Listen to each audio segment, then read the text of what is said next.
சொல்லி காட்டுறான். அல்லாஹுவை வணங்குங்கள், அவனுக்கு எதையும் இணையாக்காதீங்க. அல்லாஹுவை வணங்குங்க, யாரையும் இணையாக்காதீர்கள் என்று சொல்லுகின்றான். அப்பேற்பட்ட ஒரு வாழ்க்கையை நாம வாழ்கின்றோம்.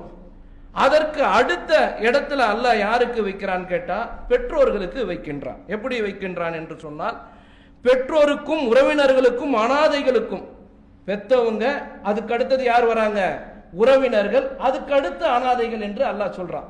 அவங்களுக்கு என்ன பண்ணுங்க, அண்டை வீட்டார்கள், பயணத்தோழர்கள், நாடோடிகள், உங்களுக்கு அடிமைகளுக்கும் நன்மையை செய்யுங்க.